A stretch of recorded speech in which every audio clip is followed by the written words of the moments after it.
अच्छा जी, risk management, currency rate risk management में हमारी डिस्कशन चल रही थी। हमने फॉरवर्ड एग्रीमेंट का टूल डिस्कस किया, हमने मनी मार्केट हेज का टूल डिस्कस किया। कुछ basic illustration money market hedge पे कल हमने देखी थी, और अब हम कुछ मजीद प्रैक्टिस एक्टिविटीज इन इलस्ट्रेशंस पे करते हैं। Illustration 4, 5 and then question number 4, ये हमारे पास जो फिलहाल अवेलेबल है प्रैक्टिस मटेरियल, पहले हम इसको देखेंगे before moving to the next tool. तो इलस्ट्रेशन नंबर 4 पे आइए जी जरा। एफआरए मनी मार्केट दोनों की यहां पे हमारे लिए छोटी सी रिवीजन है। पेज 226 पे, a Saudi company exports to USA and invoices its customer for 5.8 million on 3 months credit. Exchange rates spot real per dollar, 3-month forward real per dollar, 3 months money market interest rate, Saudi Real deposit loan, dollar deposit loan. Required, demonstrate different hedging options available to Saudi company and advise the cheapest. Cheapest से मुराद होता है यहाँ पे best hedging option क्या है। तो सबसे पहले तो हम ट्रांजैक्शन देखते हैं। ट्रांजैक्शन हमें हेज क्या करनी है। हमने एक्सपोर्ट की है, एक्सपोर्ट का मतलब हमें प्रोसीड्स आनी है, और प्रोसीड्स आनी है 3 महीने बाद। तो 3 महीने बाद इसका मतलब हमें डॉलर बेचने हैं। ठीक हो गया, हमें डॉलर बेचने हैं। अब हमारे पास 2 टूल्स अवेलेबल हैं। एक, हम डॉलर एसेट को, डॉलर की सेल को थ्रू एफआरए हेज कर लें, और दूसरा मेथड है हम डॉलर रिसीवेबल को थ्रू मनी मार्केट हेज कर लें। ये 2 टूल हमारे पास अवेलेबल हैं। इन दोनों टूल्स की हम वर्किंग यहां पे शो करेंगे। इलस्ट्रेशन नंबर 4, पहले एफआरए ले लेते हैं, ऑप्शन नंबर 1। तो एफआरए में हम करते हैं sell $5.8 million in 3 month forward. 3 month forward में बेचिए। तो जनाब 1, 2 buy sell convert, buy high low multiply, low high divide. 3 month forward में हमने $5.8 million बेचने हैं। Look at the exchange rate, dollar is the second currency, we sell low and multiply. 3 month forward का low rate क्या है? 3.9008। हम multiply करेंगे तो कितने सऊदी रियाल हमें मिलते हैं? 22.62 million। ये होगी जी एफआरए की ऑप्शन।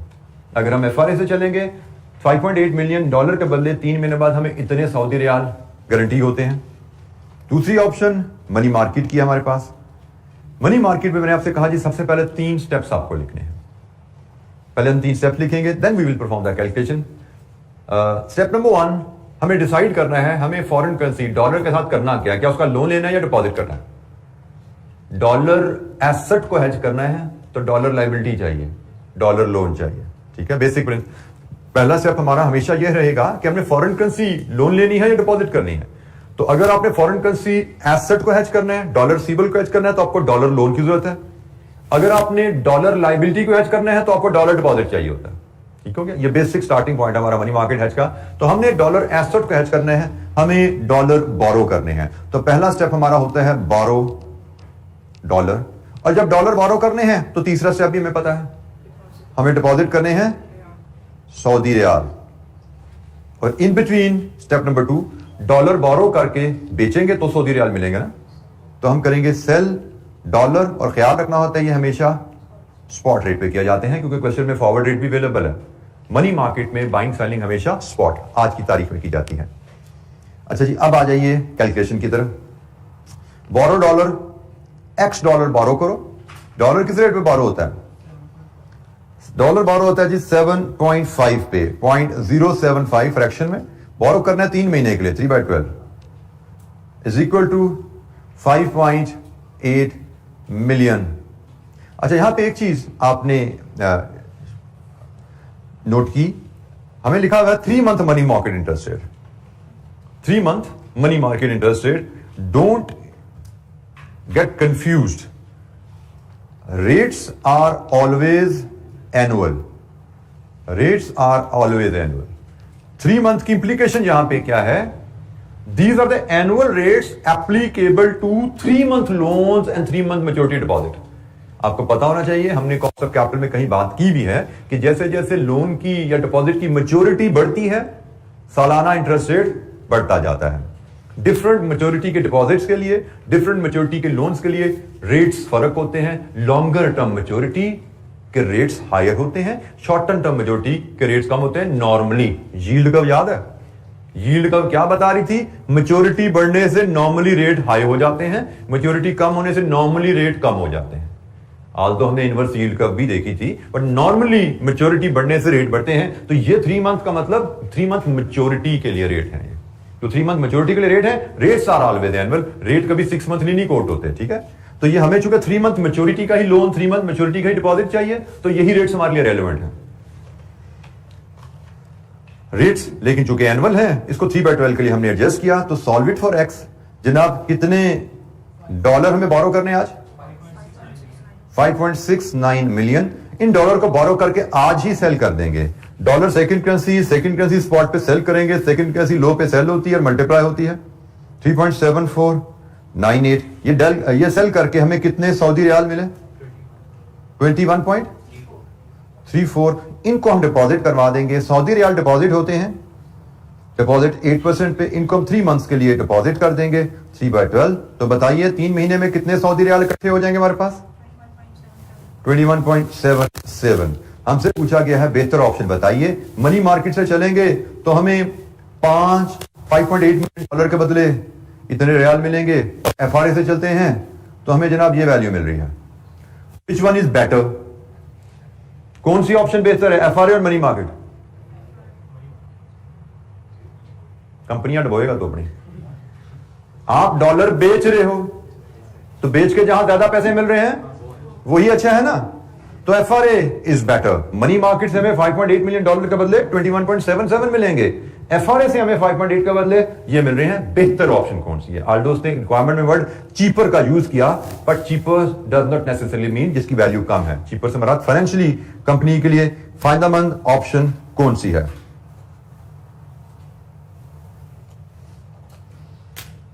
एफआरए, मनी मार्केट नहायत सिंपल टूल है। आपको अगर इनकी एफआरए तो बिल्कुल ही बाइंग सेलिंग का ही फैसला करना होता है, मैक्सिमम डिस्काउंट प्रीमियम की एडजस्टमेंट आ जाती है। ये 1 नंबर या 2 नंबर की कैलकुलेशन होती है एफआरए में। अगर सिर्फ डिवीजन मल्टीप्लिकेशन है रेट लेके तो ये शायद 1 नंबर 1.5 नंबर होगा। अगर प्रीमियम की एडजस्टमेंट है तो 2 नंबर 2.5 नंबर होगा। इससे ज्यादा एफआरए की कैलकुलेशन नहीं होती। मनी मार्केट में चूंकि 1, 2, 3 कैलकुलेशन इन्वॉल्व है विद प्रिंसिपल, तो ये 3 से 4 नंबर की कैलकुलेशन होती है। तो अगर आपको सवाल आता है तो it is very easy and quick to manage. जैसे मैंने आपको बताया रिसेंट टाइम में हमें एफआरए मनी मार्केट पे ही सवाल आया। अपनी डिस्कशन सेशन में आएंगे उसको भी देख लेंगे, बट जो हम इलस्ट्रेशन कर रहे हैं इनसे कोई डिफरेंट नहीं है। मनी मार्केट एफआरए में यही है, कोई कॉम्प्लिकेशन इसमें नहीं है। जो हम कर चुके हैं या अभी हम प्रैक्टिस में देख लेंगे थोड़ी बहुत। एक और इलस्ट्रेशन देखते हैं, इलस्ट्रेशन 5। ये भी एफआरए मनी मार्केट की रिवीजन है।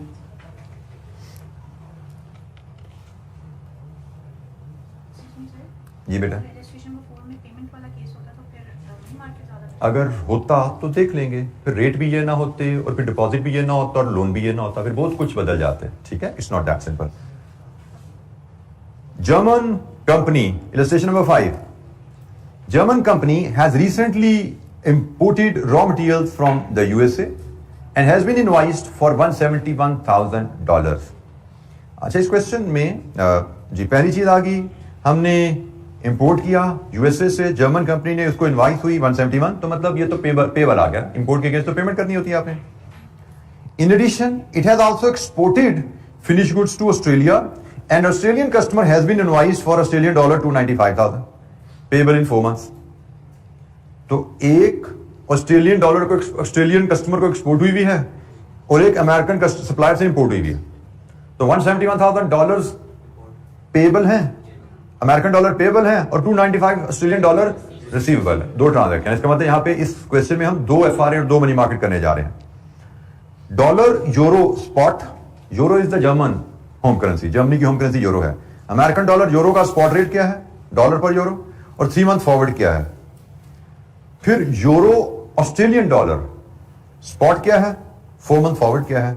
Then we have current money market rates per annum. ये ना भी लिखा हो, इट इज अंडरस्टूड, ये पर एनम ही होते हैं। एज फॉलोज, ऑस्ट्रेलियन डॉलर का रेट, अमेरिकन डॉलर का रेट, यूरो का रेट। अब यहां पे उसने बताया नहीं लोन का कौन सा है, डिपॉजिट का कौन सा है। क्या हम बता सकते हैं खुद? किस बेसिस पे? बिल्कुल ठीक है, जो हाई होगा वो लोन का होगा, जो लो रेट होगा वो डिपॉजिट का होगा, क्योंकि बैंक ने भी तो मुनाफा कमाना होता है ना। तो जरूरी नहीं हर वक्त एग्जामिनर बताए, कुछ आपकी मेंटल एप्लीकेशन के लिए चीजें छोड़ी जाती हैं। You don't have to get worried, you just have to take a pause. एक पॉज लेते हैं, सोचते हैं, आपकी चीजें सामने आ जाती हैं, दिमाग खुल जाता है। जैसे आपके साथी ने बड़े अच्छे तरीके से बता दिया, लोन हायर होता है, डिपॉजिट लो होता है। नहीं बताया तो कोई बात नहीं, हमें पता है। Show how German company can hedge its exposure to foreign exchange risk using the forward market, using the money market, and in each case determine which the best hedging technique is. अब यहां पे हमने एक hedge बनाना है receivable का, एक hedge बनाना है payable का, और हर हेज पे दो टूल लगने हैं। हर हेज पे दो टूल है, FRN मनी मार्केट। तो हम वन बाय वन ट्रांजैक्शंस पकड़ते हैं। जैसे हम शुरू करते हैं पहले यहां से जी, 171,000 US$ पेएबल इन 3 months। ठीक है, हम पहले यहां से बात शुरू करते हैं। पहले हम इस ट्रांजैक्शन को हेज करते हैं। इलस्ट्रेशन नंबर 5, $171,000 पेएबल इन 3 months। अब इसमें हम पहले लगाते हैं जी FRA का टूल। हमने डॉलर 3 महीने बाद पे करने के लिए विल हैव टू बाय। हमने सप्लायर को देने हैं ना, मेरे पास तो नहीं है, तो मुझे बैंक से खरीदने पड़ेंगे। तो हम करेंगे जी FRA to buy $171,000 in 3 month forward. Table 1, 2 buy, sell, convert, high low multiply, low high divide. ये always keep it in front. अच्छा, हमने डॉलर बाय करने हैं और हमारी करेंसी यूरो है। Dollar is it first currency और second currency? Dollar euro first currency है। 3 month फॉरवर्ड में आ जाओ।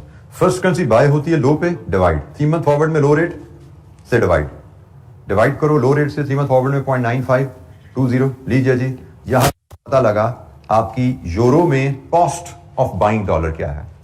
आपकी कॉस्ट यूरो में आएगा ना। ये मैंने बताया है कि फॉरेन करेंसी में हर अमाउंट के साथ साइन लगाना है, विदाउट साइन कोई अमाउंट नहीं लिखनी, क्योंकि यहां पे ये डॉलर है, यहां पे यूरो बनने जा रहे हैं। कितने यूरो?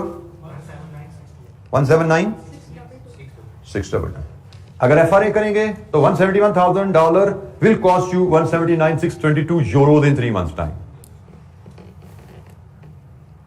अब हम मनी मार्केट की बात करते हैं। पेमेंट डॉलर पेएबल का मनी मार्केट हेज बनाना है, डॉलर लायबिलिटी का मनी मार्केट हेज बनाना है। तो डॉलर के साथ क्या सलूक करें, डिपॉजिट या लोन? डिपॉजिट, बिल्कुल ठीक हो गया जी। डिपॉजिट करेंगे हम डॉलर। जब हमने फैसला कर लिया डॉलर ने डिपॉजिट होने हैं, तो साथ ही दूसरा फैसला भी आ गया, बोरो करना है यूरो। यूरो एक बैंक से बोरो करेंगे, दूसरे बैंक में डॉलर जमा करवाना है। तो in between buy dollar at spot. ये 3 स्टेप आ गए। ये 3 स्टेप लिखे बगैर कैलकुलेशन शुरू नहीं करनी, क्योंकि यहीं पे सोचने का काम है। अगर आप ये स्टेप नहीं लिखते तो कंफ्यूजन क्या क्या आएंगी, जरा अभी मैं आपको वो भी इलैबोरेट करता हूं। हमने डॉलर डिपॉजिट करने हैं, डॉलर का डिपॉजिट रेट चाहिए। ये जुमला पे ये 2 वर्ड लिखे हुए हैं ना, तभी आप सही रेट पे पहुंचोगे, क्योंकि क्वेश्चन में आपके सामने 6 इंटरेस्ट रेट आ रहे हैं। अगर आपने डॉलर डिपॉजिट नहीं लिखा हुआ तो चांसेस आर देयर कि आप गलत रेट पे करके आ जाओगे वहां से। तो डॉलर डिपॉजिट जब हमने पहले सोच के लिख लिया, अब चांसेस बहुत कम है कि हमसे गलती हो। हम टेबल पे जाएंगे, डॉलर पे जाएंगे, डिपॉजिट रेट उठाएंगे 10%। हमने डॉलर डिपॉजिट करना है 3 महीने के लिए, तो हमें सफिशिएंट डॉलर डिपॉजिट करने हैं कि 3 महीने बाद हमारे पास $1,71,000 इकट्ठे हो जाए। तो कितने डॉलर डिपॉजिट करने के लिए चाहिए आपको? 166,829। ये डॉलर आपने अब स्पॉट रेट पे बाय करने हैं। आज डॉलर फर्स्ट करेंसी है, एक्सचेंज रेट में डॉलर फर्स्ट करेंसी है। Currency you buy low rate and divide spot का लो रेट 0.9830। तो जनाब यहां से आपको मिले यूरो। कितने यूरो कन्वर्ट होकर कितने यूरो बने? 169,714। ये यूरो आपने बोरो करने हैं, यूरो बोरो करने हैं। यूरो किस रेट पे बोरो होते हैं? 13 पे। तो 13% पे 3 मंथ के लिए यूरो बोरो कर लो। जनाब लोन विद इंटरेस्ट कितना बन जाएगा ये 3 महीने में? 175,300। तो अब एक ट्रांजैक्शन तो हेजिंग हमारी कंप्लीट हुई। $171,000 पेमेंट। अगर हम इसको FRA से करें तो हमारी कॉस्ट आती है 179। अगर हम मनी मार्केट से करें तो हमारी कॉस्ट आती है, अब ये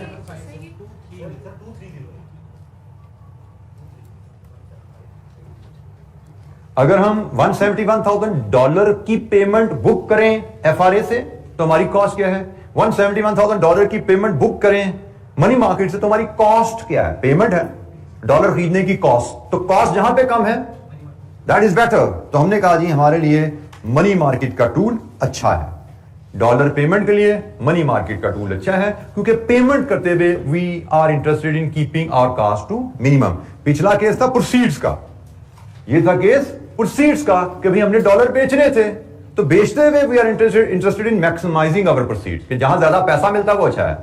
यहां पे हम खरीद रहे हैं तो खरीदते हुए जहां कॉस्ट कम है वो अच्छा है।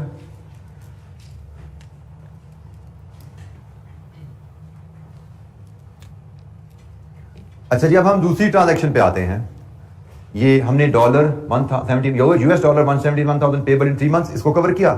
अब हम इसी इलस्ट्रेशन की दूसरी ट्रांजैक्शन ऑस्ट्रेलियन डॉलर 295,000 रिसीवेबल। अच्छा, यहां पे भी ना इसने वर्ड पेबल का यूज किया हुआ है, but don't get confuse, payable by the customer है, क्योंकि आप एक्सपोर्ट आ गया ना तो आपको तो एक्सपोर्ट के अगेंस्ट पैसे आते हैं। तो आपके लिए 295,000 रिसीवेबल इन 4 months है, ये आपकी नेक्स्ट ट्रांजैक्शन है। फिर बात वहीं से शुरू होगी, ऑस्ट्रेलियन डॉलर एसेट को हेज करना है। ऑस्ट्रेलियन डॉलर एसेट को हेज करना है तो ऑस्ट्रेलियन डॉलर का लोन लेना है या डिपॉजिट, एसेट के against liability loan.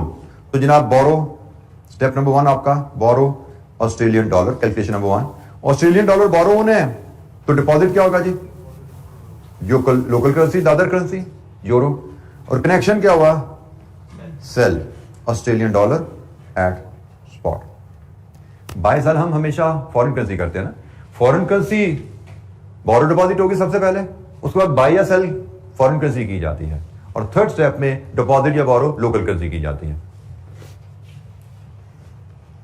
Calculation number 1, हमने ऑस्ट्रेलियन डॉलर बोरो करने हैं, सफिशिएंट ऑस्ट्रेलियन डॉलर बोरो करने हैं। ये principal plus interest in 4 months 295,000 Australian dollar के बराबर हो। ऑस्ट्रेलियन डॉलर बोरो किस रेट पे होते हैं, ऑस्ट्रेलियन डॉलर बोरो 16.16, तो कितने ऑस्ट्रेलियन डॉलर जी, 2863। ये हमने सेल कर देने हैं ऑस्ट्रेलियन डॉलर एक्सचेंज रेट पे। It is the second currency, second currency we sell at low, second currency we sell at low and we multiply spot का लो रेट 1.8890, वी मल्टीप्लाई 1.8890, तो जनाब कितने यूरो मिले, 9040। ये ऑस्ट्रेलिया, ये euro आपने deposit करने हैं फॉर 4 months, और यूरो डिपॉजिट होता है, यूरो डिपॉजिट किस रेट पे, 11.5। तो जनाब बताइए कितने पैसे इकट्ठे हो जाएंगे,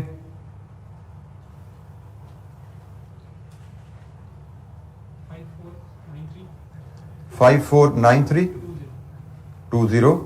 ये जी यूरो आपके पास इकट्ठे हो गए। ये हमने मनी मार्केट ट्रांजैक्शन बना लिया जी, ऐसे ही ये हमने मनी मार्केट हैज बना लिया है। इसका FRA पहले हमने FRA पहले कर लिया था, मनी मार्केट बाद नहीं किया था, इधर हमने मनी मार्केट पहले कर लिया, खैर कोई बात नहीं।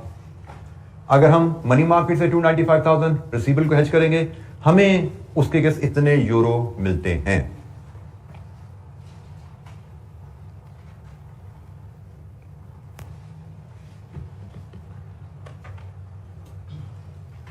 रिसीवेबल को FRA से हेज करना, sell Australian dollar 295,000 in 4 months forward.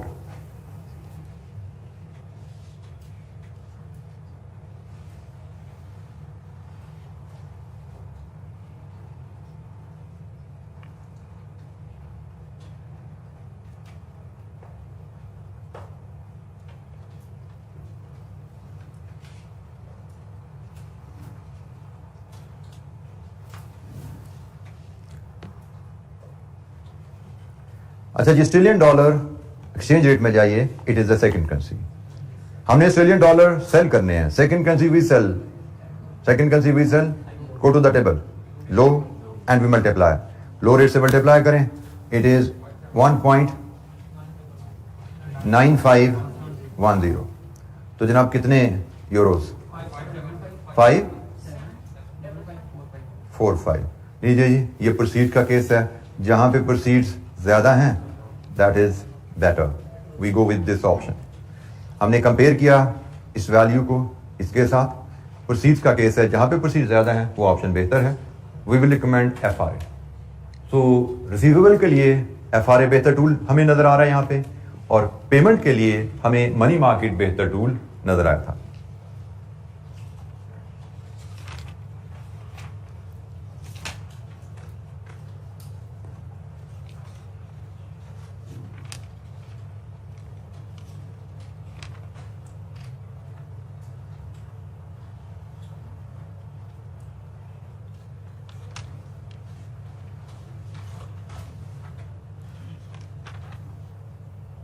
Ji any question, कोई सवाल?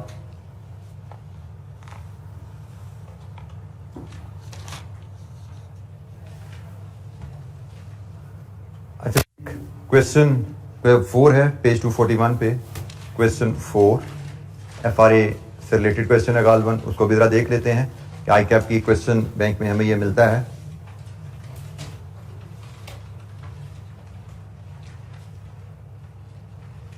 एक simple question, question number 4, requirement है what is the amount that company can fix its future income from US dollar. किस amount पे company अपनी income in US dollar को fix कर सकती है? A UK company expects to receive $100,000 in 6 months from US customer and it wishes to hedge the exposure to currency risk by arranging a forward contract. Dollar पर pound rate दिया गया है। Dollar पर pound का मतलब ही 1 pound होता है, पर 1 पाउंड लिखने की जरूरत नहीं थी, पर स्टैंड्स फॉर 1 यूनिट, ठीक है।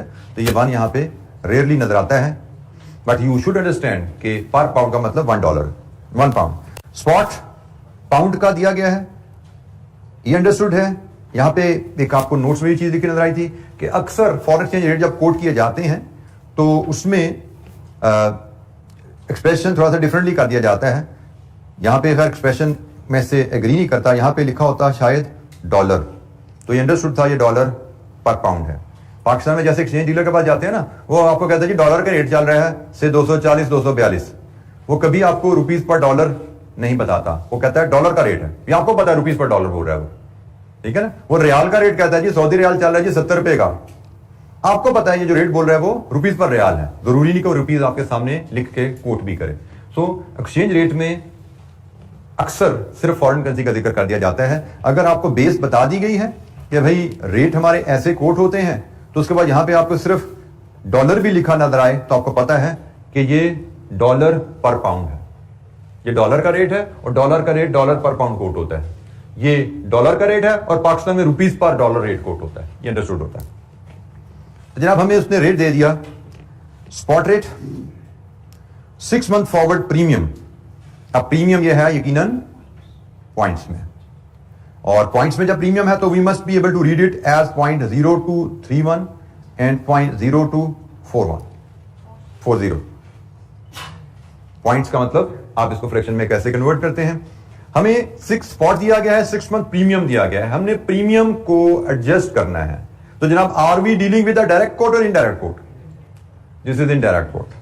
इनडायरेक्ट कोट में होम करेंसी सेकंड आती है, सेकंड करेंसी होम करेंसी होती है इनडायरेक्ट कोट में, तो ये इनडायरेक्ट कोट है। और डायरेक्ट कोट पाकिस्तान में है, पाकिस्तान में प्रीमियम ऐड होता है, तो इनडायरेक्ट कोट में प्रीमियम लेस होता है। तो जनाब मैं यहीं पे सवाल हल हमारा हो रहा है, हम इसको यहां पे लेस करेंगे। अब इसमें से सिलेक्ट करने रेट हमें कौन सा चाहिए, हमें हाई चाहिए लो चाहिए। हमने डॉलर बेचने हैं, फर्स्ट करेंसी बेचनी है, first currency we sell. Table पे जाएंगे, दिमाग इस्तेमाल नहीं करेंगे, go to the table, first currency we sell high rate, high rate में इसका प्रीमियम एडजस्ट कीजिए, आपको फॉरवर्ड हाई रेट मिल जाएगा। ये हाई रेट हमने सिलेक्ट कर लिया, इस हाई रेट में इसका प्रीमियम एडजस्ट कीजिए, प्रीमियम आपने लेस करना है, तो बताइए यहां से फॉरवर्ड रेट क्या आता है?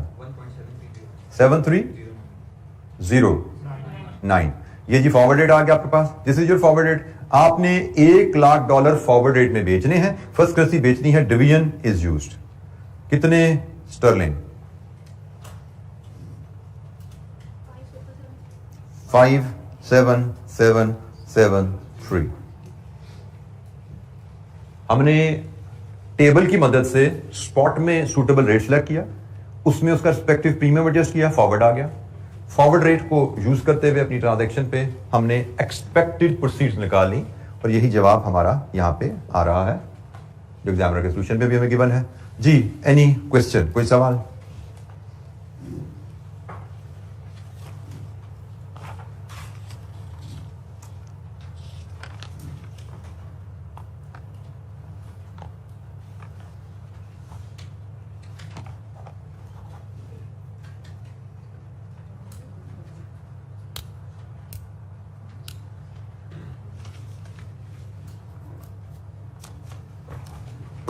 अच्छा जी, एफआरए और मनी मार्केट ये रिलेटिवली सिंपल बेसिक टूल्स है, उन पे हमारी डिस्कशन कंप्लीट हुई। अब हमें थोड़े से एडवांस टूल्स पे जाना है। करेंसी फ्यूचर्स, इनका मैकेनिज्म काफ़ी डिटेल है वैसे तो। जैसे मैंने कल शायद आपसे general risk currency risk management में बात की थी, मैं अगर सिर्फ करेंसी फ्यूचर पे बात करूं तो करेंसी फ्यूचर को हम बीएफडी में पढ़ते हैं कोई 3-4 घंटों में, ठीक है। 3-4 घंटों में इसको हम समझते हैं, इसकी कैलकुलेशन को, इसकी डिटेल में जाते हैं और इस पर काफ़ी टाइम, विद प्रैक्टिस क्वेश्चन डालो तो मे भी 5-6 घंटे में हम चले जाते हैं। लेकिन अब आपको पढ़ाने का मेरा टारगेट है 15-20 मिनट, ठीक है। उसके लिए जो ICAP ने किताब में चीज़ें दी हैं, अब मैं उनसे कोशिश करूँगा उन्हीं के ही पैरामीटर्स में रहूँ। आल्दो उस मटीरियल से आई डोंट एग्री, उसमें आई कुड सी बड़ी ग्लेरिंग मिस्टेक, लेकिन चूंकि वो ICAP ने किताब में दे दी और उन्हीं पे बेस करके उसने अपने सोल्यूशन भी 1-2 में प्रेजेंट कर दिए पास पेपर में, तो I will not deviate from them. तो जो उसने प्रिंसिपल हमें बताए हैं मैं उन्हीं लाइंस पे आपसे डिस्कस करूंगा। लेकिन बीएफडी में जाके जब आप बीएफडी में फ्यूचर पढ़ें तो आपको डिफरेंटली पढ़ाया जाए तो ये ना समझना कि ना हमने गलत पढ़ा दिया था। मुझे पता है कि ये ठीक नहीं है, इसमें खराबी है, लेकिन ये खराबी चूंकि ICAP ने छाप दी अपनी किताब में और अपने पास पेपर सोल्यूशन में भी दे दिए, तो मैं इसे डेविएट नहीं कर रहा। अच्छा जी, करेंसी फ्यूचर्स। करेंसी फ्यूचर्स पहली बात पाकिस्तान में एग्जिस्ट ही नहीं करते, तो इसलिए मतलब मैंने भी जिंदगी में कभी इनसे डील नहीं किया। आप भी पाकिस्तान में करोगे सारी जिंदगी तो कभी डील नहीं करोगे। पाकिस्तान से बाहर जाके you may get an opportunity to learn to deal with them. Learn तो भी हम कर लेंगे, to deal with them. Currency futures भी एक तरह के फॉरवर्ड कॉन्ट्रैक्ट होते हैं, एक तरह के फॉरवर्ड कॉन्ट्रैक्ट होते हैं। फॉरवर्ड कॉन्ट्रैक्ट है नहीं, एक तरह के फॉरवर्ड कॉन्ट्रैक्ट है। टू परचेज और for purchase or sale of one currency in exchange for second currency, but they are a sort of forward contract. अब इनकी स्पेशलिटीज, कुछ फीचर्स इनके होते हैं, उस पर हम बात करते हैं। सबसे पहली बात, फ्यूचर कॉन्ट्रैक्ट्स नॉर्मली जो होते हैं ये फ्यूचर एंड ऑप्शन एक्सचेंजेस होती हैं, उनमें ट्रेड होते हैं। फ्यूचर एंड ऑप्शन एक्सचेंजेस होती हैं, उनमें चूंकि इन्होंने ट्रेड होना होता है, इसलिए ये हर करेंसी में नहीं मिलते। ये आपको मिलते हैं कुछ मेजर करेंसीज जो होती हैं इंटरनेशनल, उनमें। मेजर इंटरनेशनल करेंसीज 3 तो आपके सामने आ रही हैं, डॉलर, पाउंड, यूरो। एक आध शायद अब चूंकि चाइनीज इकॉनमी बहुत बड़ी हो गई है तो चाइनीज करेंसी भी इंटरनेशनल करेंसी में आना शुरू हो गई है, ठीक है। जापानीज करेंसी भी, चूंकि जापानीज इकॉनमी का साइज भी ठीक है, तो वो भी कभी कभी इंटरनेशनल करेंसीज के तौर पर कंसिडर की जाती है। इंटरनेशनल करेंसी से मुराद है इंटरनेशनल ट्रेड नॉर्मली जिन करेंसीज में होती है। आप इंपोर्ट एक्सपोर्ट जिन करेंसीज में नॉर्मली कर सकते हो उनको हम इंटरनेशनल करेंसीज कहते हैं। तो ये 3 मेजर करेंसीज की लिस्ट आपके सामने है। चौथी करेंसी इसमें अगर डालनी है तो चाइनीज युआन है, ठीक है। तो फ्यूचर्स जो हैं सिर्फ इंटरनेशनल करेंसीज में ही अवेलेबल होते हैं, क्योंकि नॉर्मली हम foreign exchange rate risk import export transaction में ही फेस करते हैं, और import export transaction normally major international currencies में ही की जाती हैं। तो इसलिए हेजिंग का जो टूल है वो भी मेजर इंटरनेशनल करेंसीज में अवेलेबल है। फॉरवर्ड मार्केट में ऐसी कोई रिस्ट्रिक्शन नहीं है। आप पाकिस्तान में बैठ के से अगर पाकिस्तान में it is legal to deal in Sri Lankan rupees तो आप श्रीलंकन रुपीज का भी एफआरए ले सकते हो। If it is legal to deal in Bangladeshi taka in Pakistan, आप बांग्लादेशी टका का भी फॉरवर्ड एग्रीमेंट पाकिस्तान में ले सकते हो, ठीक है। लेकिन आप फ्यूचर की बात करो तो फ्यूचर कॉन्ट्रैक्ट आपको नहीं मिलेगा श्रीलंकन रुपीज का या बांग्लादेशी टका का, वो इंटरनेशनल करेंसीज का ही मिलता है। और ये कॉन्ट्रैक्ट्स आपको मिलते हैं फ्यूचर एक्सचेंजेस में। फ्यूचर्स एंड ऑप्शन एक्सचेंजेस होती हैं, future and option exchanges. Stock exchanges होती है ना, इस तरह internationally future and option exchanges होते हैं। अभी ऑप्शन का वर्ड भी हमने पढ़ना है, ये टूल भी हमारा आने वाला है, इसलिए मैं वर्ड आपको यहीं पे इंट्रोड्यूस करा दूं ये इंटरनेशनल एक्सचेंजेस होती हैं जहां पे फ्यूचर कॉन्ट्रैक्ट मिलते हैं। फॉरवर्ड कॉन्ट्रैक्ट आप अपने बैंक से लेते हो। फॉरवर्ड कॉन्ट्रैक्ट होते हैं एफआरए, वो आप अपने बैंक के साथ करते हो। मनी मार्केट भी आप बैंक में डिपॉजिट और लोन ले रहे हो, लेकिन फ्यूचर कॉन्ट्रैक्ट आपको फ्यूचर एंड ऑप्शन एक्सचेंज से लेना पड़ता है। ये भी एग्रीमेंट टू बाय और सेल ही होता है। अच्छा, इसमें एक फीचर तो आ गया, हर करेंसी का अवेलेबल नहीं है और मिलेगा मार्केट से। दूसरा फीचर कि ये एग्रीमेंट किसी भी अमाउंट के ऊपर नहीं मिल जाएगा कि जी मैंने $10,000 खरीदने एग्रीमेंट दे दो, मैंने £50,000 खरीदने एग्रीमेंट दे दो। फ्यूचर में जो चीज मिलती है रेडीमेड, उसका साइज भी स्टैंडर्ड होता है। जैसे यहां पे एक एग्जांपल दी गई है, 1 लाख, इसको कहा जाता है contract size. Future is available in standard contract sizes. जैसे डॉलर का कॉन्ट्रैक्ट साइज यहां पे एग्जांपलीफाई किया हुआ है $1,25,000। इसका मतलब क्या है कि आप डॉलर की खरीदो फरोख्त एग्रीमेंट अगर करना चाहते हो फ्यूचर मार्केट में, it can only be done in the multiple of $1,25,000। मतलब आप $1,25,000 की खरीदो फरोख्त एग्रीमेंट कर सकते हो, 2,50,000, 3,75,000, 5 लाख, 6,25,000। मतलब 1 contract, 2 contract, 3 contract, 4 contract, 5 contract. आप कहते हो मुझे 1 कॉन्ट्रैक्ट डॉलर का बाय करने का एग्रीमेंट चाहिए, मतलब मुझे $1,25,000 बाय करने का एग्रीमेंट चाहिए। आप कहते हैं मुझे 2 कॉन्ट्रैक्ट डॉलर सेल करने का एग्रीमेंट चाहिए, मतलब $2,50,000 बेचने का एग्रीमेंट चाहिए। तो ये इसके फीचर्स हैं। अब ये फीचर्स कैसे हमारी सेहत पे असर डालते हैं वो हम बात की बात करेंगे। फिलहाल एक प्रोडक्ट है क्या, हम वो समझ रहे हैं। तो पहली चीज, फ्यूचर आपका इंटरनेशनल करेंसीज में मिलता है। दूसरी चीज, फ्यूचर किसी भी अमाउंट का नहीं मिलता आपको, उसके स्टैंडर्ड कॉन्ट्रैक्ट साइजेस होते हैं। आप कॉन्ट्रैक्ट साइजेस के हिसाब से in the multiple of contract sizes ही उसमें खरीदो फरोख्त एग्रीमेंट हासिल कर सकते हो। तीसरी चीज जो सबसे अहम है, future contracts are non deliverable.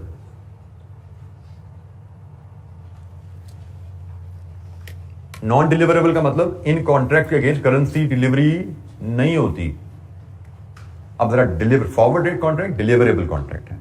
आपने एग्रीमेंट टू बाय डॉलर किया 3 मंथ फॉरवर्ड में, तो ड्यू डेट पे आप बैंक में जाओगे, उसको रुपीज में कीमत देते हो, उससे डॉलर लेते हो, डिलीवरी होती है, फिर एग्रीमेंट खत्म होता है।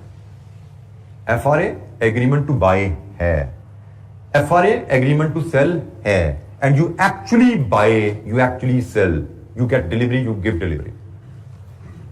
एफआरए मैंने शुरू में कहा था, it's a sort of, not actually FRA, it's a sort of FRA, sort of buying selling agreement. Sort क्यों कह रहे हैं? क्योंकि एक्चुअली इसमें डिलीवरी होती नहीं। ये बेसिकली प्योरली टूल है आपको कीमत में उतार चढ़ाव से बचाने के लिए। ये सिर्फ आपको उतार चढ़ाव के जो असरात हैं उनसे बचाता है। जैसे आपने पाकिस्तान में बैठे हो, पाकिस्तान में वैसे फ्यूचर मिलते नहीं है, पाकिस्तान में बैठे हो, आपने $1,25,000 की डॉलर की पेमेंट करनी है 3 महीने बाद। हमें डर क्या है, 3 महीने बाद $1,25,000 महंगा हो जाएगा। हम फ्यूचर में जाएं, अगर हम फ्यूचर में डॉलर खरीदने का एग्रीमेंट कर लें, फ्यूचर में डॉलर खरीदने का एग्रीमेंट कर लें कि जी हमें 3 महीने बाद डॉलर खरीदना है, एग्रीमेंट दे दो हमें। स्टैंडर्ड कॉन्ट्रैक्ट है $1,25,000 है, हमने 1 कॉन्ट्रैक्ट बाय कर लिया वहां पे कि ये 1 कॉन्ट्रैक्ट बाय हमने कर लिया 3 महीने बाद डॉलर खरीदने का। अब 3 महीने गुजर गए, फ्यूचर इज नॉन डिलीवरेबल, मतलब फ्यूचर कॉन्ट्रैक्ट के अगेंस्ट डॉलर मुझे नहीं मिलने। किया क्या जाता है, फ्यूचर कॉन्ट्रैक्ट को रिवर्स कर दिया जाता है। मैंने एग्रीमेंट किए हुए हैं, मैंने 3 महीने बाद डॉलर खरीदना है। मैं फॉर एग्जांपल 3 महीने बाद डेट आनी है, आज का तारीख है 30 जुलाई, अगस्त, सितंबर, अक्टूबर। मैंने एग्रीमेंट किया हुआ, मैंने 30 अक्टूबर को डॉलर खरीदने हैं, तो भाई आज एग्रीमेंट किया तो 30 अक्टूबर का जो रेट की उम्मीद है उस रेट पे एग्रीमेंट किया ना मैंने। जैसे एफआरए क्या होता है, एफआरए फॉरवर्ड रेट होता है। Basically FRA expected rate on the settlement date होता है। स्पॉट से फर्क है ना, स्पॉट है कि आज खरीदो फरोख्त कर लो जिस रेट पे। हमने फॉरवर्ड रेट की कैलकुलेशन देखी नहीं है, लेकिन फॉरवर्ड रेट होता है expected rate on the settlement rate. 3 month forward का मतलब है कि आज ख्याल है बैंकर का कि 3 महीने बाद अंदाजन डॉलर का रेट ये चल रहा होगा। 6 मंथ फॉरवर्ड का मतलब है आज बैंकर का ख्याल है कि 6 महीने बाद डॉलर ये चल रहा होगा। तो फॉरवर्ड रेट बेसिकली आपके एक्सपेक्टेड रेट्स होते हैं। फ्यूचर का रेट भी, क्योंकि फ्यूचर भी सॉर्ट ऑफ फॉरवर्ड है, उसका रेट भी एक्सपेक्टेड रेट होता है। तो मैंने आज एग्रीमेंट कर लिया कि मैं 3 महीने बाद डॉलर खरीदूंगा। लेट्स अज्यूम मैंने एग्रीमेंट किया 240 रुपए पे कि मैं 3 महीने बाद 240 रुपए पे डॉलर खरीदूंगा। अब 3 महीने गुजर गए, मेरी पेमेंट का टाइम आ गया, मैं फ्यूचर मार्केट गया, मैंने कहा जी डॉलर चाहिए मुझे, मैंने 240 का एग्रीमेंट किया था। उन्होंने कहा भाई फ्यूचर मार्केट है, कितने डॉलर, नॉन डिलीवरेबल, ये एग्रीमेंट नॉन डिलीवरेबल है, हम डिलीवरी नहीं देते। उन्होंने कहा जी डिलीवरी नहीं देते तो मेरे एग्रीमेंट मेरा किस काम का। उन्होंने कहा जी आपका एग्रीमेंट खड़ा है अपनी जगह, आप हमसे 240 का डॉलर खरीद सकते हैं, लेकिन हमने देना नहीं है, आपको देना नहीं है, फिर क्या करें। उन्होंने कहा भेज दो, आज चीज तो पर आ गई है, जो डॉलर हमने आपको देने हैं ना वो हवा में भेज दो आप हमें, देखो मार्केट में क्या रेट चल रहा है। आपने कहा मार्केट में 250 का डॉलर चल रहा है, उन्होंने ठीक है 250 का मैं दे दो। तो मार्केट आपसे 250 का वही डॉलर खरीद लेती है जो आपने खुद अभी खरीदा नहीं है, आपके पास एग्रीमेंट टू बाय है। मार्केट कहती है मैंने आपको देना नहीं है क्योंकि मैं नॉन डिलीवरेबल एग्रीमेंट करती हूं, हमें आपसे वापस खरीद लेता हूं और जो फर्क है वो ले लो मुझसे। आपने एग्रीमेंट किया था 240 का खरीदने का, दूसरा एग्रीमेंट कर लिया 250 पे बेचने का, क्योंकि मार्केट में 250 का हो गया ना डॉलर, आपको हो गया फायदा 10 रुपए पर डॉलर का। फ्यूचर मार्केट कहती है लो जी 10 रुपए। आपने बेसिकली टेंशन सारी जो फैलाई थी इसीलिए फैलाई थी ना कि मार्केट में डॉलर महंगा होगा, मुझे नुकसान हो जाएगा। तो मार्केट में डॉलर महंगा हुआ, ठीक है, मार्केट में डॉलर खरीदने जाओगे 250 का मिलेगा आपको, लेकिन वो 10 रुपए आपने कमा लिए। स्पेकुलेशन, अब इसको आप प्योरली सेंस में ले जाओ तो yes this is speculation. Underline कोई चीज आपने खरीदी नहीं है, कोई बेची नहीं है, हवाई ट्रांजैक्शन हुई है, यस दिस इज स्पेकुलेशन। लेकिन फाइनेंशियल ट्रांजैक्शन से लिंक करो इसको। हम अगर इसका मैकेनिज्म समझे वो क्या है, आपने डॉलर खरीदने थे अक्टूबर को एक्चुअली ऐसा ही, और आपको डर था डॉलर महंगा हो जाएगा, आपने कहा जी मैं फ्यूचर मार्केट में एग्रीमेंट कर लेता हूं। आपने फ्यूचर मार्केट में एग्रीमेंट कर लिया, थोड़ी सी अमाउंट पे करके वहां पे एग्रीमेंट मिल जाता है। 240 रुपए डॉलर खरीदने का एग्रीमेंट में भी 2 रुपए में आपको मिल गया, 2 रुपए पे किया आपने, सिक्योरिटी एग्रीमेंट ले लिया। 30 अक्टूबर आ गई, मार्केट ने, आपने कहा जी मैंने सप्लायर को डॉलर पे करने, मुझे डॉलर दो। मार्केट ने कहा मैंने डॉलर नहीं देने, आपके जो डॉलर है ना वो आप मुझे ही वापस भेज दो। आपने कहा ठीक है जी मैंने तो 240 पे खरीदने थे आपसे, अब मार्केट का रेट 250 है, आप मुझसे 250 का खरीद लो। मार्केट आपसे 250 का खरीद लेगी और जो फायदा है वो आपको पे कर देगी। होगा क्या, आपने ये 10 रुपए से पकड़े पर डॉलर, मार्केट में खरीदने का डॉलर, मार्केट में 250 का डॉलर था, मार्केट में आपने 250 देने हैं, 10 240 जेब से निकाले, 10 इधर से निकाले। आपकी जेब से तो 240 ही गए ना, आपकी जेब से 240 गए, आपको 240 में डॉलर पड़ गया। यही आपने फ्यूचर एग्रीमेंट करते हुए सोचा था, ऐसे ही यही सोचा था आपने कि मुझे 240 में डॉलर मिलेगा, तो 240 में मिल गया, बस लेन देन थोड़ा फर्क है। अब ये उल्टा भी होता है, आपने 240 पे डॉलर खरीदने का एग्रीमेंट किया और 30 अक्टूबर डॉलर 235 का हो गया। आप मार्केट में गए, वैसे तो आपका दिल ही नहीं जाएगा मार्केट जाने को, वो बाहर दुकान पे 235 की चीज मिल रही है, मैं मार्केट में जाकर एग्रीमेंट करता 240 का क्यों लूं, बट मजबूरी है, जाना पड़ेगा, एग्रीमेंट किया भाई, ऑनर करना पड़ेगा। आप मार्केट में जाओगे 240 का डॉलर खरीदने, वो कहेंगे डॉलर तो हम नहीं बेचते, हम तो नॉन डिलीवरेबल है, हाँ यही डॉलर आप हमें बेचो। मार्केट का रेट देखा गया 235, आपको भी 235 रेट है जी, कहेंगे ठीक है निकालो 5 रुपए, वो 5 रुपए आपसे ले लेंगे, क्योंकि 240 का आपने खरीदा 235 का बेचा, आपको तो 5 रुपए डॉलर नुकसान हो गया ना, वो 5 रुपए मार्केट आपसे ले लेगी। तो आप 5 रुपए इधर दे के निकले हो, मार्केट में गए आप डॉलर खरीदने, क्योंकि डॉलर आपको दुकान से लेने पड़ेंगे। डॉलर कितने का मिला, 235 का, 5 रुपए वहां दिए हुए थे, कितने का पड़ गया, 240 का। ये है फ्यूचर की कहानी, ठीक है। जो एग्रीमेंट किया, डॉलर मिल उतने का ही रहा, लेकिन डॉलर उस दुकान से नहीं मिल रहा जहां पे आपने एग्रीमेंट किया था, वहां पे सिर्फ प्लस माइनस एडजस्ट होता है। डॉलर मिलता है आपको बैंक से या डॉलर की दुकान से, फ्यूचर एक्सचेंज में आपको डॉलर नहीं मिलता क्योंकि वो नॉन डिलीवरेबल है। अब ये जुमला हम दोबारा सारी लाइनें पढ़ते हैं। हमने कहा जी currency future also agreement for the purchase and sale of one currency in exchange for second currency. Currency future have following characteristics. पहला characteristic, future contracts are normally available for major international currencies. We can only have agreement to buy and sell currencies in multiple of fixed amount, जिसको हम contract size कहते हैं। Currency futures are non-deliverable contracts and only protects against the effects of movement। Movement का जो असरात है ना, सिर्फ वही एडजस्ट होता है मार्केट से। मूवमेंट ऊपर, रेट ऊपर गया, नीचे गया, उसका लेन देन मार्केट से कर लो। मूवमेंट के इफेक्ट्स की आपको रिकवरी मिल जाती है वहां से, from the date of transaction till the date of its settlement, ठीक है। तो ये जनाब इसका मैकेनिज्म है। इसका छोटा सा मैथमेटिक्स हमारे पास यहाँ के एग्जाम्पल में, जो मैंने एक जबानी छोटी सी बताई एग्जाम्पल, हल्की फुल्की, यहां पे थोड़ा सा उसको डिटेल में डाटा लेके बताया गया है। इसको यहां से फॉलो करेंगे तो फ्यूचर भी इंशाअल्लाह आपको क्लियर हो जाएगा। Pakistani company expects to receive $1.2 million in September, in 3 months time. 3 महीने बाद, हमारा अक्टूबर आता है, सितंबर बना दिया, कोई बात नहीं, 12 लाख हमने वसूल करना है। and it wants to hedge its exposure with currency futures. Current spot price is $174. Current spot आज खरीदना है तो 174 का है, बट हमने तो आज नहीं खरीदा ना, सॉरी हमने बेचना, आज बेचना तो 174 है, हमने आज नहीं बेचना, हमने तो 3 महीने बाद बेचना है. And the currency company is facing risk of fall in the value of the dollar. A future contract is for, ये साइज आ गया आपका 1,25,000 का एक कॉन्ट्रैक्ट साइज होता है. कंपनी हेज कैसे बनाएगी? कंपनी ने डॉलर बेचने का कॉन्ट्रैक्ट करना है. डॉलर बेचने के लिए आप टर्म यूज करते हो sell dollar future contracts. Dollar बेचने के लिए आप कहते हैं जी मुझे डॉलर बेचने का एग्रीमेंट चाहिए, आप कहते हैं जी मुझे डॉलर फ्यूचर एग्रीमेंट सेल करने. डॉलर फ्यूचर एग्रीमेंट सेल करने का मतलब है कि मुझे डॉलर सेल करने का एग्रीमेंट चाहिए. कितने कॉन्ट्रैक्ट सेल करेगी company? 12 lakh divide with 1,25,000, 9.6 round off कर लेते हैं 10 पे.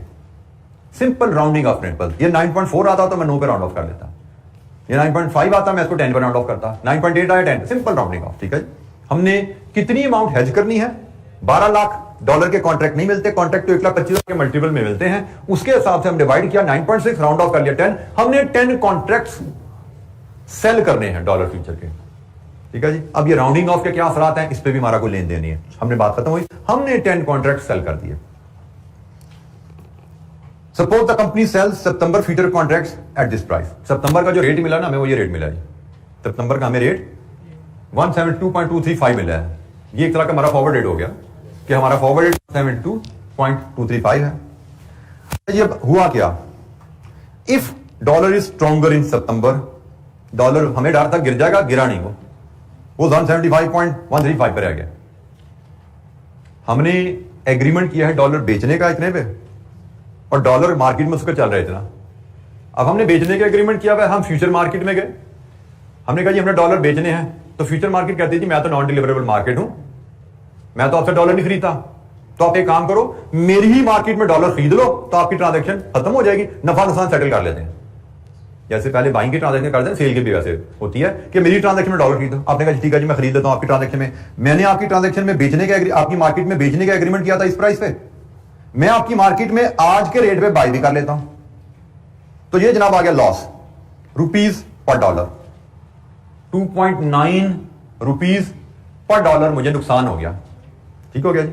मैंने ये जो 10 एग्रीमेंट सेल किए थे, 10 एग्रीमेंट मैंने सेल किए थे $125,000 ईच पे, इससे मुझे 2.9 रुपीज पर डॉलर नुकसान हो गया.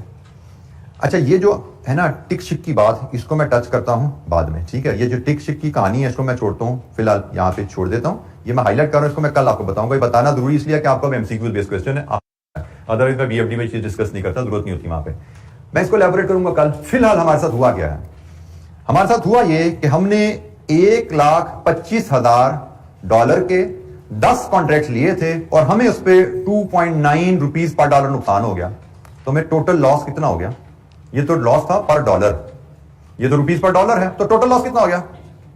3625,000. ये सारी कहानी, ये इतनी लंबी जो हाईलाइट किया वैल्यूज ने यही निकाली हुई है, तो वो ये कहानी हम बाद में समझ लेंगे. फिलहाल हमें लॉस हो गया. लॉस तो समझ आ गया ना कि हमने 1,25,000 के 10 कॉन्ट्रैक्ट में डील किया था और उन पे हमें 2.9 रुपीज पर डॉलर नुकसान हुआ. टोटल हमारा नुकसान कितना हो गया? फ्यूचर मार्केट से लेन देन खत्म हो गया, हाथ जाड़ के घर आ गए, उनको ये पैसे देकर उनका घर आ गए. अब आपने करनी है सेल. असल में कहानी क्या थी कि हमें $1.2 मिलियन आने हैं, वो हमने मार्केट में बेचने हैं. तो जनाब ये आपको $1.2 मिलियन आए, ये मार्केट का रेट चल रहा है, यही चल रहा है ना, इस पे बेच दो. डॉलर बेचे, मल्टीप्लाई किया, बेच के कितने पैसे मिले, तो भाई इसमें से नुकसान लेस कर दो जो पहले पे कर चुका. ये नुकसान भी इसी चक्कर में पड़ा ना आपको. तो असल में आपको जो नेट प्रोसीड्स आई, नेट रसीड आई, वो ये है. ये है आपकी नेट रसीड. ये है फ्यूचर का हेज. फ्यूचर मार्केट में आपने पोजीशन ली, पोजीशन क्लोज की, इस केस में वहां नुकसान भर के आए, नुकसान वहां भर दिया. फिर आप घर आए, घर आके आपने जो डॉलर आए थे वो मार्केट में बेच दिए. आपने कहा जी बेच के मुझे पैसे इतने मिले, लेकिन ऊंच नीच के चक्कर में मेरे ये पैसे निकल भी गए, तो मुझे तो नेट इस ट्रांजैक्शन में इतना बचा. और आप देख सकते हो अगर ये नेट रेट निकालें तो वो रेट निकल रहा है 172.11474 and this is almost the same, very close to the rate जिस पे आपने एग्रीमेंट किया था. आपने एग्रीमेंट किया था 1.722350 पे, और इस लेन देन के नतीजे में आपकी जो ट्रांजैक्शन का रेट आया वो उसके बहुत करीब तर था। तो ये है फ्यूचर की कहानी। ये हमने पढ़ी है एक कहानी रिसीट के एंगल से, ठीक है। इसका क्वेश्चन नंबर 5 है जो हम देखेंगे गालिबन अब अगली मुलाकात में, वो भी रिसीट की है। तो हम एक पेमेंट के एंगल से कहानी भी देख लेंगे, नेक्स्ट क्लास में मिलेंगे। मैं आपको एक रिसीट की कहानी भी रिपीट करेंगे क्वेश्चन 5 से, एक मैं आपको पेमेंट की कहानी भी यहाँ पे एग्जाम्पल क्रिएट करके हम उसको देख लेंगे फॉर पेमेंट। तो ये हमारा फ्यूचर भी कवर हो जाएगा। और मुझे लगता है अगर मैं गलती नहीं कर रहा तो मॉडल पेपर में फ्यूचर पे क्वेश्चन आया हुआ है, मॉडल पेपर में फ्यूचर का क्वेश्चन है और स्प्रिंग 22 में FRA मनी मार्केट का क्वेश्चन है। ये दो टूल रिलेटिवली आप कह सकते हैं कि लाइक्लीहुड भी ज्यादा है, आल्दो बाकी भी टूल हमने पढ़ने हैं। अच्छा, हमारी मुलाकात अब होनी है एज पर शेड्यूल थर्सडे को, और थर्सडे फ्राइडे सैटरडे थोड़ा टाइट होगा हमें कंप्लीट करना। मैं इसमें इशू यह है कि मैं एक्स्ट्रा क्लास रख के इस एरिया पे एक्स्ट्रा क्लास रख के इसको खेलना भी नहीं चाहता, क्योंकि चीज़ें ऐसी हैं कि आपके एक ऊपर से गुजरा शुरू हो जाएंगी। थोड़ा सा करके हम पढ़ेंगे। इफ़ आगे अब 9-10 मुहर्रम की छुट्टी भी आ रही है, मुझे लग रहा है हमें सैटरडे को मैं शायद क्लोज करना मुश्किल होगा, आगे 1 या 2 दिन और चाहिए होंगे। अगर तो छुट्टियां ना आई तो मुझे लगता है संडे को क्लास रख के कोशिश कर सकते हैं इसको वाइंड अप करने की, ठीक है। बट बी प्रिपेयर्ड कि हमें सैटरडे को इसको शायद वाइंड अप करने में चैलेंज आएगा। थर्सडे फ्राइडे सैटरडे 3 दिन काफ़ी नहीं होंगे। पेजेस तो हम देखते हैं तो 4-5 पेजेस ही हैं, लेकिन मैं इनको बहुत स्लो मुझे चलना पड़ेगा, क्योंकि ये चीज़ें काफ़ी हवाई बातें होती हैं, इनको ब्लॉक करने में से आपको चैलेंज आता है। आपको थोड़ा ताकि आप साथ जाकर रिवाइज करो, जो आज पढ़ाई या कहानी आज जाके पढ़ लोगे तो आपको ये ब्लॉक होनी शुरू हो जाएंगी। फिर हम नेक्स्ट क्लास में जब आएंगे, आने से पहले इसको देख के आओगे, इसके हम 2 इलस्ट्रेशन मजीद करेंगे तो फ्यूचर भी आपको ऑब्जर्व हो जाएगा। आई बिलीव कि FRA मनी मार्केट में आपकी ग्रिप बन चुकी है। नेक्स्ट सेशन में हम ये जो 2 सवाल करेंगे तो आपकी फ्यूचर पे भी ग्रिप बन जाएगी इंशाअल्लाह, ठीक है। तो बाकी आगे फिर इंशाअल्लाह चलेंगे, क्योंकि अभी हम करेंसी रिस्क पढ़ रहे हैं, फिर आगे इंटरेस्ट रेट रिस्क भी है, कमोडिटी रिस्क भी है, सारे मार्केट रिस्क की बातें हो रही हैं। मार्केट रिस्क के बाद फिर बहुत छोटी सी डिस्कशन है क्रेडिट रिस्क पे एंड लिक्विडिटी रिस्क पे। वो छोटी छोटी बातें, वो ज्यादा बातें नहीं है। मेजर हमारा 90% सिलेबस करेंसी रिस्क पे है, और करेंसी रिस्क में हम जब मार्केट रिस्क पे है, मार्केट रिस्क में हम करेंसी रिस्क तकरीबन कवर करने के करीब हैं। इसके बाद इंटरेस्ट रेट रिस्क अभी रहता है, उस पर हमारी बातें, उस पर भी टाइम हमारा थोड़ा लगना है। तो जितना करेंसी रिस्क पर लग रहा है, इससे आधा को टाइम हमारा इंटरेस्ट रेट रिस्क पे भी लगना है, कमोडिटी रिस्क पे भी थोड़ा टाइम जाना है, फिर लिक्विडिटी रिस्क और क्रेडिट रिस्क की बातें भी हैं। बातें छोटी छोटी हैं, लेकिन टाइम मैं चाहता हूँ ऐसा करके लगा लें। तो जैसे मैंने कभी ट्राई किया, हम इसको संडे को वाइंड अप करने की कोशिश करें। Saturday seems difficult, challenging. Okay जी, थैंक यू वेरी मच। अस्सलाम वालेकुम।